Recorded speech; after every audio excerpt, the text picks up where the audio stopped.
aquifère phréatique, il peut être côtier ou non. Parce qu'un aquifère phréatique, c'est un aquifère de surface. C'est celui qu'on rencontre quand on creuse un puits. C'est la première eau qu'on peut rencontrer quand on creuse un puits. Et le terme phréatique, il vient du grec phréatos, qui veut dire puits de surface, tout simplement. Un aquifère côtier est un aquifère qui peut être phréatique ou profond, mais géographiquement situé sur la côte.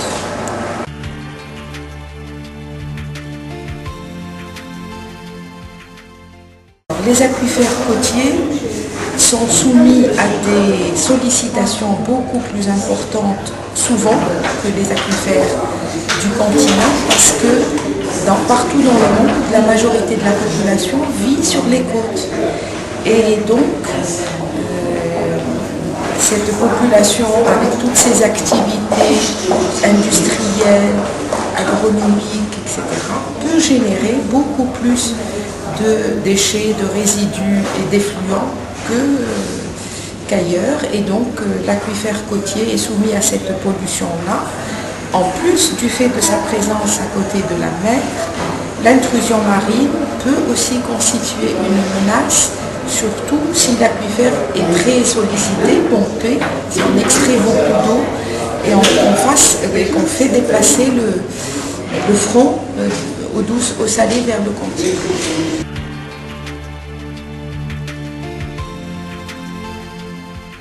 La modélisation mathématique dans tous les domaines de la science et de la technique est une représentation simplifiée de la réalité sous forme d'équations résolues par des méthodes approchées numériques.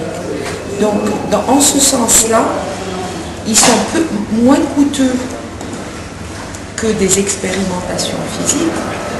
Il suffit de se mettre devant son ordinateur et de maîtriser l'outil de modélisation. Et à ce moment-là, si on réalise un modèle sur une nappe particulière, qu'on le calibre et qu'on le vérifie par rapport à l'historique mesuré, on peut tester différents scénarios de gestion. On peut sortir de ce modèle les conséquences de ces scénarios sur la ressource, les soumettre à des décideurs ou à des gestionnaires qui, eux, feront le choix entre ces scénarios de développement ou de gestion.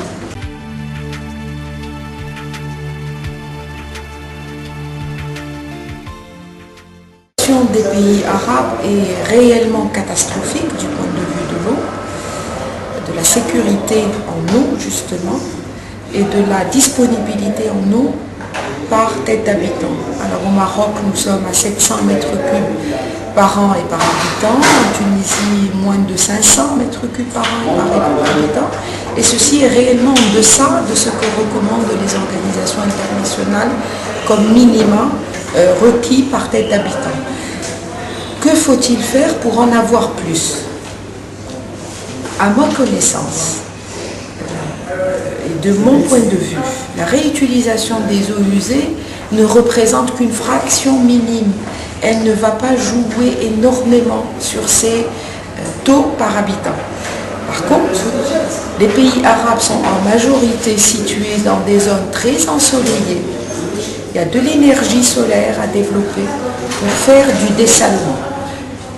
De mon point de vue, c'est l'issue la plus propre, la plus viable, la moins coûteuse.